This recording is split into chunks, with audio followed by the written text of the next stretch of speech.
Hello, my name is Fareed Khan. I'm the founder of the anti-racism activist group Canadians United Against Hate and the Director of Advocacy and Media Relations for the Rohingya Human Rights Network. I'd like to welcome viewers to Diversity Dialogue, conversations with prominent people who work in areas of human rights and anti-racism. We're very fortunate today to have with us Valerie Peay, founder and director of the International Observatory of Human Rights, a media NGO located in London in the United Kingdom, which focuses on human rights issues. Valerie is a graduate of the University of Glasgow with an MA in English and Film and Television. Welcome to Diversity Dialogue, Valerie. Thank you very much. Pleasure to be here. Before we begin, could you please explain to viewers what the IOHR does? Absolutely. We're a small NGO. We're based in London. When I founded it, I wanted an NGO which used media. That's my background.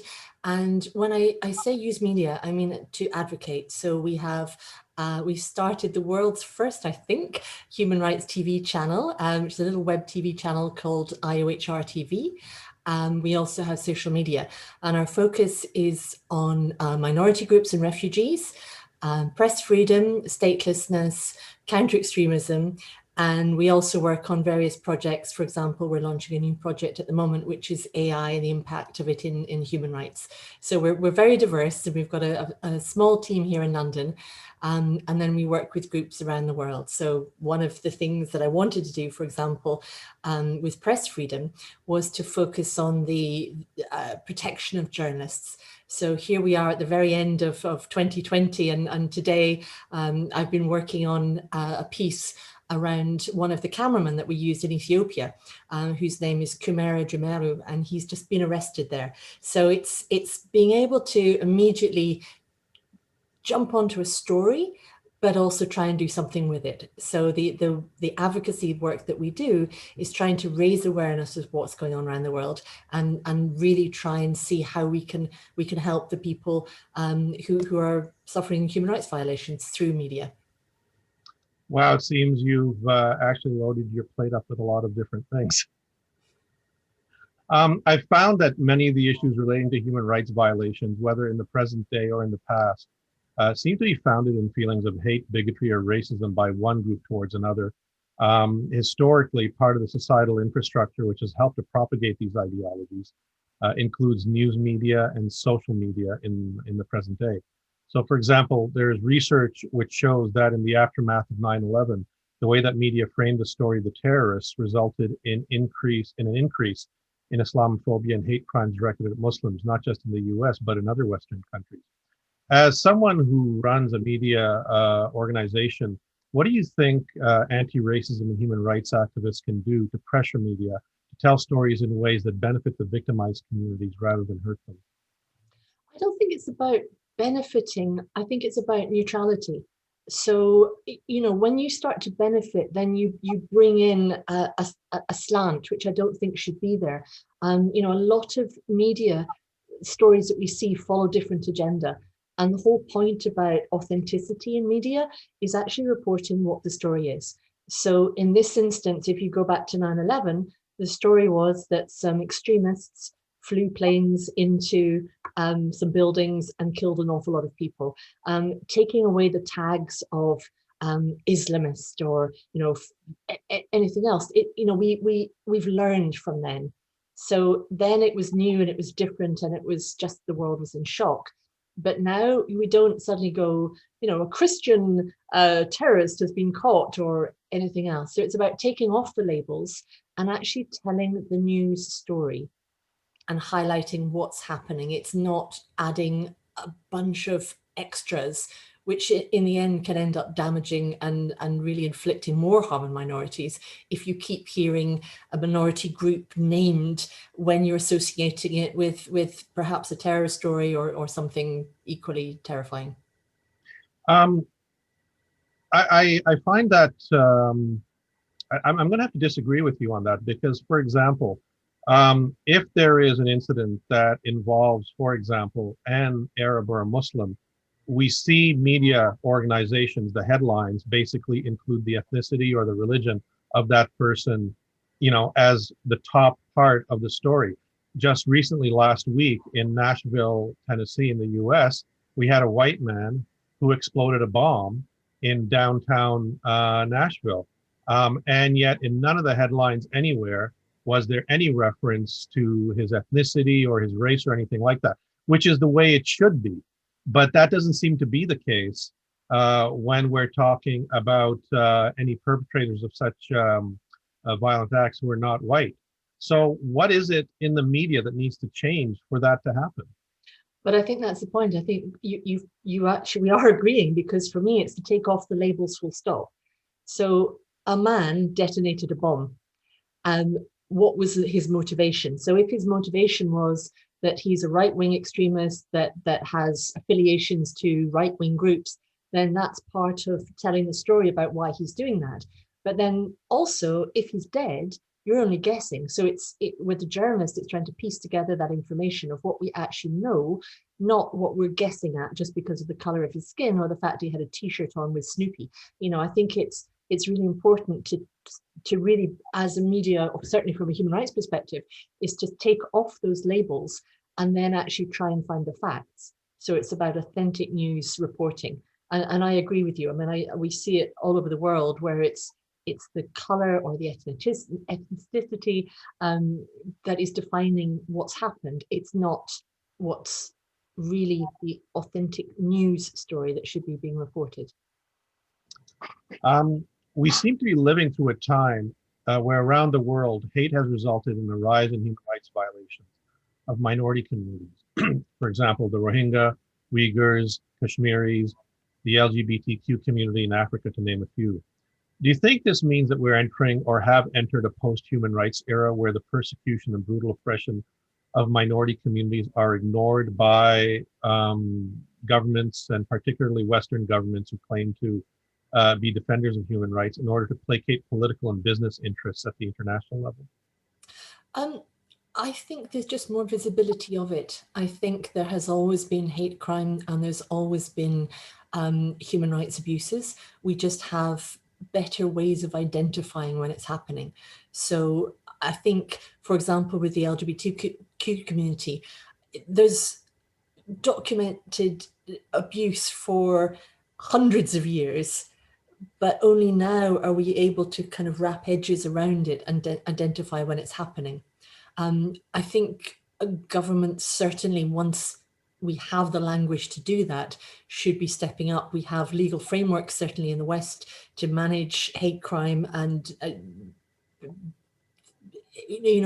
where, for example, I know you do a lot of work with the Rohingya, and if you look at the way what has happened in that space, then there are international laws. We've seen attempts with the Gambia to take that through a legal route through a court.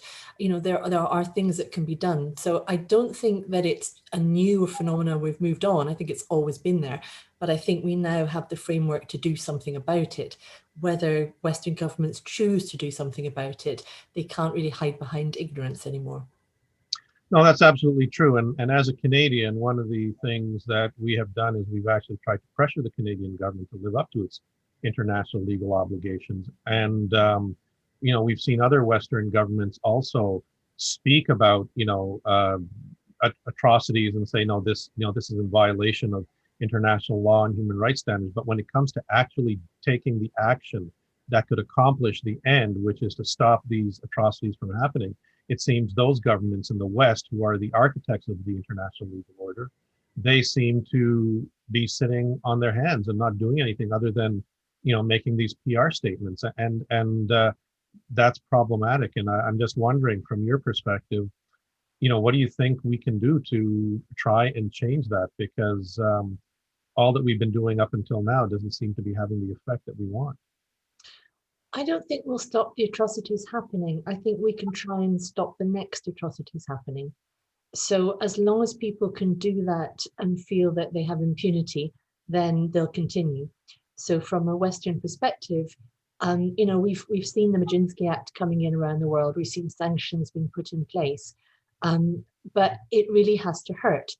And unless we have very strong mechanisms and a collective multilateral approach, then unfortunately, regardless of brave countries like the Gambia who have stepped up and have called genocide on Rohingya, then it's almost impossible. What's the sanctions for Myanmar to stop doing this the next time? What's happened to them now? We're not seeing really they have sanctions on them, and individual sanctions are being placed across the world. But what's to stop? If I was a Rohingya refugee now, would I feel safe to return to Rakhine State? No, I wouldn't.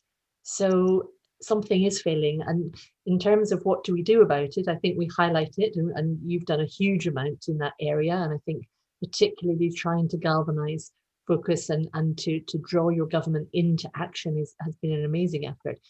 But I think that on an international level, it really can't be down to one or two countries. That's the mechanism of the UN. And I think until we see much stronger leadership within the UN driving that forwards, then we're not going to succeed with one or two or six countries trying to move the dial. I think one of the things that causes governments to listen, obviously, is when the public within their borders decide to speak up. We've seen that in various cases. So, for example, over this last year, when the murder of George Floyd happened, it was shared on social media. It galvanized people, not just in the United States, but in countries around the world to speak up about racism and anti-Black racism. But obviously, those sorts of moments in history don't happen all the time. So, based on your experiences, what do you think that, just average people, just members of the public should be doing to try and get their governments and their politicians to pay attention to issues which people have literally bled and died for, and rights that a lot of people take for granted, but, came at a very precious cost? I think, first of all, it's not all the same. So with something like George Floyd, a police officer kneeling on the neck of a man who's calling for air is wrong in every way. It doesn't matter about the color of his skin in the first place. So ultimately, the job to stop that sits entirely within the gift of the US government, and entirely in the gift of underneath the layers underneath that. The fact that that's happening to a Black man and probably hasn't happened very often to a white man says a lot about the racial inequalities of the states. And again, that's within the gift of the American government and various states across the government, across the United States, to do something about that. If you were to see the same picture happening somewhere in Myanmar, then is that within the gift of the US government to do something about it? Well, yes, so they can put pressure, they can put on sanctions, they can start to try and use political pressure. But I think that I would make this distinction. So from a public's perspective, the Black Lives Matter around the world has done a number of things. First of all, it's called out the immediate need to change police activities. I mean, no one should ever be kneeling on someone's neck, first of all, at a tiny micro level. But then it's in the gift around the Western world to say change has to happen, and we're watching and we can do something about it. We can, well, sadly, hopefully not in coronavirus, but after coronavirus, we can petition, we can march, we can ensure that we're watching that change is happening. The problem comes when it's not in the gift of an individual government. And this is where I think we should be, certainly when we advocate for people all over the world. I do a lot of work trying to bring dual nationals out of prison in Iran. The Iranian government isn't going to listen to a small voice in London. But what we can do is at least keep the pressure up on a global scale. I mean, there is a massive diaspora of Iranians around the world. There are countries, we work with 11 different families who are being impacted right now by their loved ones being in prison and being held as hostage purely for political gain. So keeping that pressure up, keeping those people alive and their names alive, and knowing, if I get into a taxi in London, then the cab driver will talk to me about Nazanin Zaghari Ratcliffe. The fact that a cabbie here knows about human rights, he knows about Iran, he knows about what's going on, is a huge testament to Richard Ratcliffe and the campaign that he's managed to create to try and bring his wife out of prison. And that sort of shows what individuals can do, but also what a collective global community can do as well. But again, it comes back to who can make the change. So, what does Iran want to let these people go? And what pressures can we bring from a local level, but also on an international level? So how can we keep people alive? How can we stop people like Dr. Ahmadreza Djalali being executed? He's a Swedish Iranian academic. He's a disaster medicine specialist. Someone like that at the moment sits on death row tonight in Iran. So by keeping his name in the press, in the media, it becomes a huge embarrassment if the Iranians decide that they do want to execute him, that they know that the impact on their international standing at a negotiation table is severely diminished by their actions. And I think that's really where you have to make the breaks, where changes in country and where international pressure can hopefully keep people alive in extreme circumstances. Since the spring, since the George Floyd incident, we've seen massive demonstrations, as I mentioned, around the world. We've also seen a heightened awareness about issues of racism in society and public dialogue about racism, civil liberties, and human rights in various Western countries. But we've also still continued to see stories pop up in international media and social media about open racism against minority individuals and communities, including actions by police officers, statements by right-wing and nationalist politicians, and examples of systemic racism that have enabled and encouraged racist elements within society. What do you think this says about the state of Western society and culture when it comes to the issues of human rights, equality of citizenship, and the place of minority communities within society? I think we're in dire need of change, is what it says to me. So I look around the world. I mean, in the UK, we have a big issue around citizenship stripping, for example. Now, you and I have both worked in statelessness communities and trying to make a difference there. And the idea that the British government, who has sat on the Human Rights Committee for many years, is actually currently stripping citizens by telling them that because they have, in the case of someone like Shamima Begum, because they have ancestry in Bangladesh, that means that they've got the ability to have another passport. So you're not from round here, you can go somewhere else. Now, if I had done what Shamima Begum has done, allegedly has done, then I'm 1,000 years British. What are they going to do? Does that mean they would strip my citizenship, or would I just be put in prison? Could you just explain a little about who you're referring to?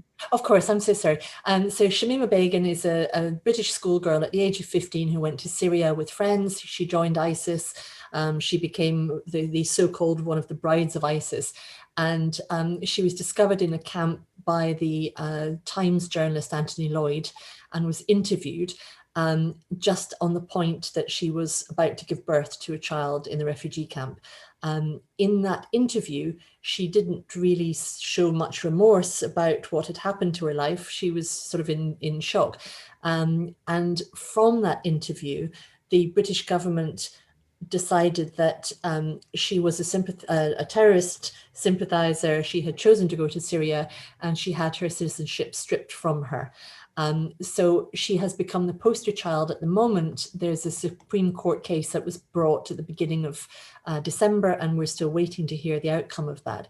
But the case is really highlighting the fact that, for example, I'm using just this as an example, that the ability for the British government not to try and bring a case in the way that they might against someone in this country who has undertaken terrorist activities, the fact that they're citizenship stripping a British citizen without explicitly highlighting charges or anything else, but because of the color of her skin and the ethnicity of her family, saying that actually she could go somewhere else. So, I mean, I think for us, that's really highlighting one of the things that is most troubling in the societies that we're moving forwards. It's where governments are beginning to manipulate laws. And we've seen it in Poland, for example, we've seen it in Hungary. You know, I do a lot of work on press freedom in Turkey, where we've seen the rule of law being completely manipulated for political gain. And I think when you see governments using the rule of law to inflict human rights violations against their citizens, then as a society, we have a lot to work. You know, certainly as the NGO community has a lot of work to do. I think 2021 will hopefully give us the window to do that. Would you say that in cases like Shamima Begum, that this can be labeled as official government sanctioned racism and hate? Yes, I would, because I'm not defending Shamima Begum as a potential terrorist.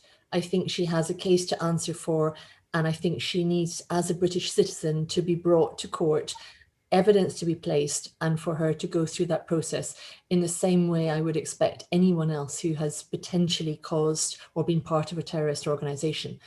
But the fact that her citizenship has been stripped, which is basically saying, first of all, you're not from around here.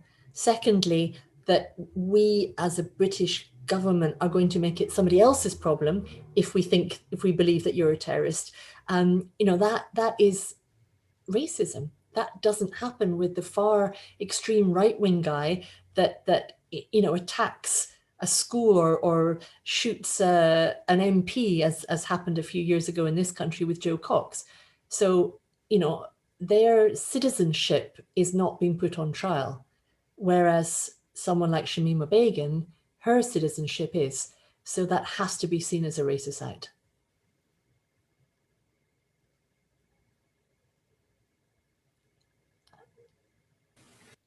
Just muted there. One of the most controversial issues around human rights in a number of Western countries, including Canada and France, over the last number of years has been the issue of promoting secularism through laws which end up denying religious freedoms to Muslims. Specifically, laws that force Muslim women to remove the hijab if they want to work in public institutions or receive public services. Such laws are often justified by political leaders saying that a majority of the public favors them. Critics and human rights activists point out that political leaders who support such laws are caving into racist and prejudicial attitudes of the majority for political gain. As the head of an organization that tells human rights stories from different parts of the world, could you give your thoughts on whether or not this is a trend and what you see as options on pushing back against such laws and protecting the religious freedoms of all religious minorities? Well, particularly on the case in France, if you go to our website, which is www.observatory.iohr.org, then my head of research has done a fantastic piece, a blog specifically talking about the historical context of what's happened in France. And I'm pointing you to that because I think it's really important to look at the context to understand where countries like France, how they've come to that position. Because I think unless you understand the how and the why, then it's really difficult to start to address how do you begin to break that down. And I think in France, if you were to flip that round and say that it's the symbol of a cross, for example, then, you know, would it be the same rhetoric? So I understand the arguments and I understand the historical environment that France has created. And again, I'm using France as the example here. You know, they have a historical background in being a secular society. But I think, you know, our societies are very, very mixed now, and the environment has changed. But I also think that it's important for balance. So for me, I live in the East End of London, and I live in a borough which is defined as being the most diverse place on the planet. There are over 236 different dialects and languages spoken in my borough. And I see people of every ethnicity, every color, every shape. You know, I've got people are wearing every kind of clothing and everything else. It's a pleasure to live here, and it's one of the reasons I do. And I think it's embracing that culture. the moment that you have that your citizens begin to feel uncomfortable or separate because they're not understanding a culture, then I think that's where the government's position is, really trying to break down those barriers. It's not saying, I feel uncomfortable about going into that shop because I'm a woman, or I feel uncomfortable because I don't want my children to be part of learning about different religions. Now, we've worked with a lot of refugees, and it's fascinating listening to refugees landing in this country and setting up home here.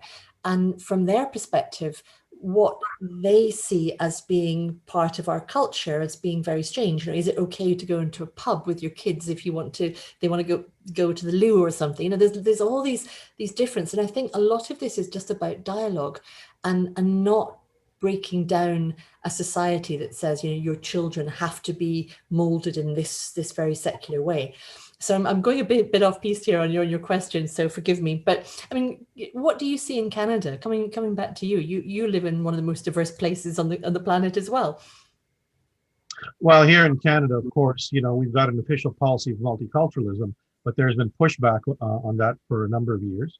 And in the province of Quebec, we have a government that has imposed a law very similar to what you have in France, where they have said that secularism is the overriding, issue of government, that government cannot be seen to be uh, promoting a certain faith. And as a result of trying to promote that, they've basically targeted all visible minority religions, which means that if you're a Muslim woman or a Sikh and you cover your head as part of your faith, which is protected under Canada's constitution, but in the province of Quebec, this law says you can't work for the provincial government in certain capacities, like judges or police officers or teachers.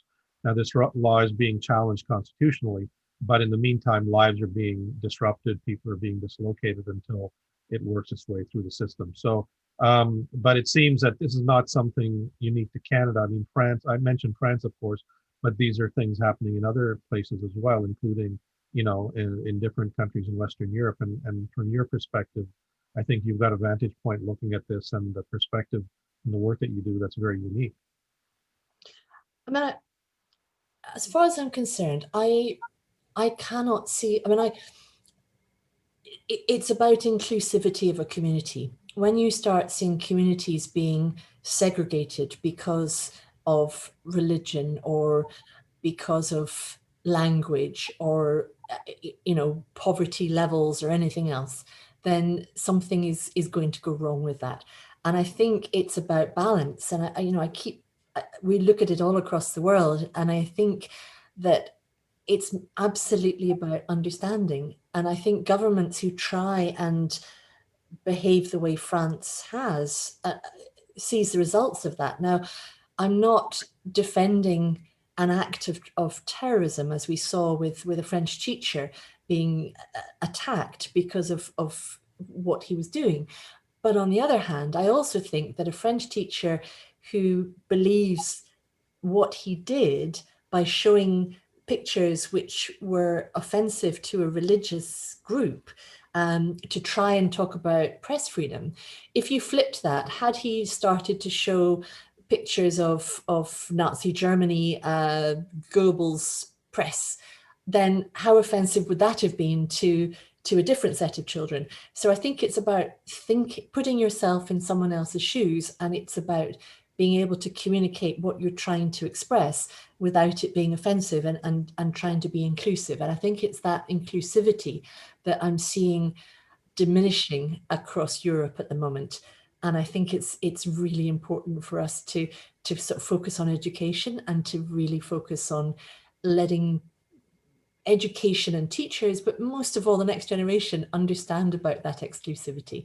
And particularly in a world where the boundaries that we had as kids don't exist anymore. You've got Google and the internet and access to every single piece of information, but you're also being bombarded by fake news and hate speech online and everything else.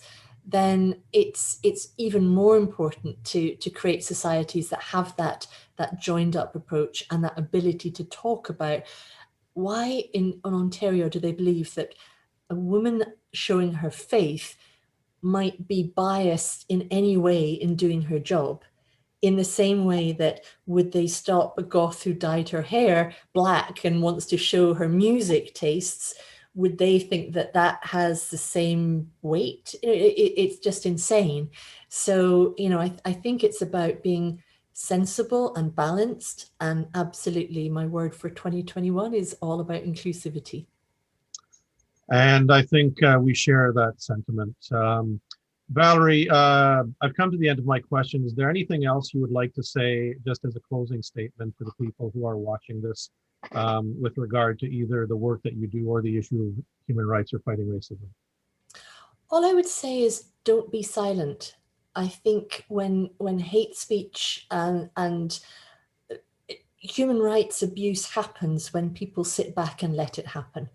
So even in this COVID world that we live in, it's about making sure that the information and the knowledge that we're sharing and reading can be authenticated. It's making sure that we stand up and call out when things need to change, but it's also putting ourselves in other people's shoes, because 2021 is going to be a very difficult year, and our world isn't going to return to the way it was for a very long time, if in fact it ever does. So all I would ask people is to think about what they can do, what we can all do to make things better for everyone.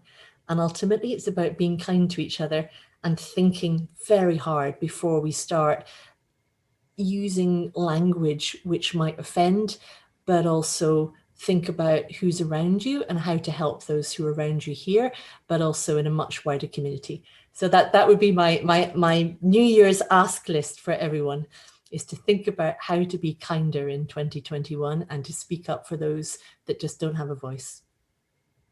Well, thank you, Valerie, and thank you to all those who are watching. I'm Fareed Khan for Canadians United Against Hate, and we hope to see you again when we have our next interview. Thank you and good day.